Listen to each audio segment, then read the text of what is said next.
Jikalau pemimpin-pemimpin gereja, pengkhotbah tidak memberikan prinsip yang betul-betul sesuai dengan Alkitab, hanya semaunya diri menganalisa Alkitab, hanya dengan satu konsep untuk menyenangkan pendengar, saudara-saudara, kita tidak build up faith, kita tidak mengkonstruksi iman kepercayaan, tapi kita akan merontokkan kemungkinan mereka beriman dengan sejati. Saudara-saudara, orang reform percaya mujizat, percaya mujizat harus berjalan, harus bekerja, atau harus muncul pada setiap saat. Tidak. Saat apa mujizat tidak perlu muncul? Waktu Tuhan rasa tidak perlu mujizat, tidak melakukan kuasa mujizat. Waktu Tuhan rasa perlu, Tuhan berdaulat lalu memberikan mujizat. Waktu manusia dengan kuriositas dan dengan kekuatan semacam motivasi yang salah mempermainkan Tuhan Allah dengan kuriositas, mau isi akan ingin tahunya, Allah tidak melakukan mujizat. Waktu Injil dan prinsip kitab suci sudah begitu banyak ditanam, orang sudah mendengar lama. Pada saat kepada orang-orang Kristen yang sudah lama mengerti firman Tuhan, tidak perlu mujizat lagi. Saudara-saudara, orang selalu menanya kepada saya, baik di Taiwan maupun di Amerika, di Australia, kenapa ya dulu Allah mimpi ngomong sama orang, sekarang mimpi saya kok tidak ketemu Allah sih? Mengapa dulu Allah itu malam-malam muncul, Samuel, Samuel, aku kok cuma dengar suara tokek? Kenapa saya tidak dengar suara Tuhan? Kenapa Tuhan tidak bicara sama saya? Kenapa Tuhan tidak melakukan mujizat? Kenapa Tuhan tidak ini? Mimpi tidak ketemu sama dia. Saudara-saudara, saya tanya kembali. Seluruh kitab suci mimpi tentang Tuhan berapa kali sih? Saya tanya, selama kitab suci, mujizat yang dicatat semuanya berapa banyak sih?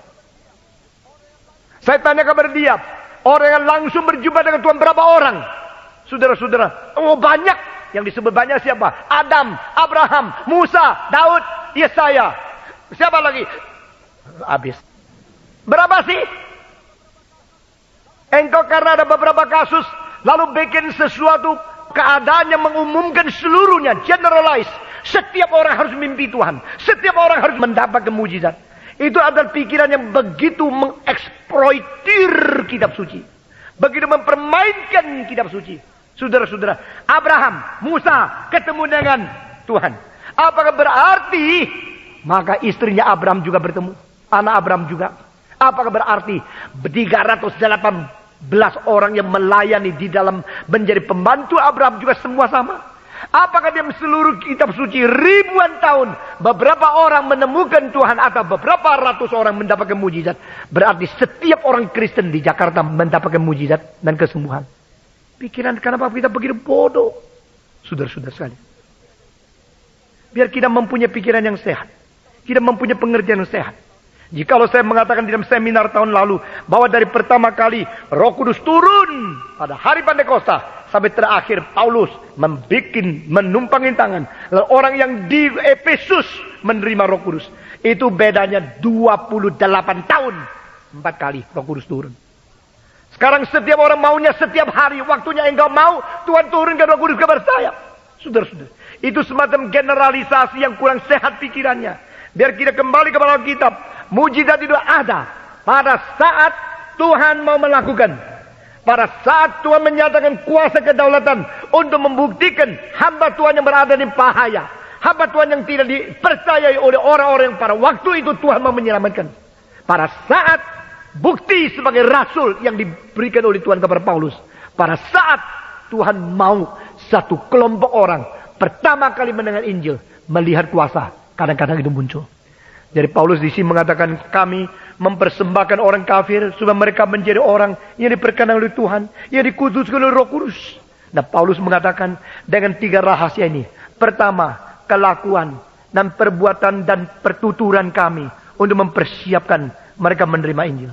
Kedua, dengan tanda ajaib dan kuasa Allah, kita memberitakan firman. Dengan kuasa mujizat, membuktikan kami adalah utusan Tuhan Allah. Ini kedua. Khususnya pada orang kafir, pada permulaan. Saudara-saudara, Injil pertama kali datang di Tiongkok, begitu banyak mujizat. Injil pertama kali datang di Filipina, begitu banyak mujizat. Injil pertama kali datang di daerah apapun, begitu banyak mujizat yang Tuhan lakukan. Tapi tidak berarti setiap saat engkau mau mujizat, minta Tuhan buka pameran untuk mengisi kebutuhan, kepuasan, ambisimu. Tidak. Tuhan tidak dipermainkan. Pada saat-saat yang engkau rasa perlu, Tuhan justru rasa tidak perlu. Tidak ada mujizat. Saudara-saudara, sekali lagi dengar kalimat ini. Pada waktu engkau rasa perlu dong. Pada saat Yesus di atas kayu salib, kalau Allah betul-betul melakukan mujizat turunkan, dia pasti semua beriman. Dia tidak perlu masuk kuburan. Dia malah menjadi Tuhan yang diterima oleh semua. Justru pada saat manusia rasa paling perlu, dan Tuhan rasa tidak perlu, Tuhan tidak melakukan mujizat. Saudara-saudara sekalian, heran sekali. Ini satu prinsip yang bikin saya dari kecil terus memikir.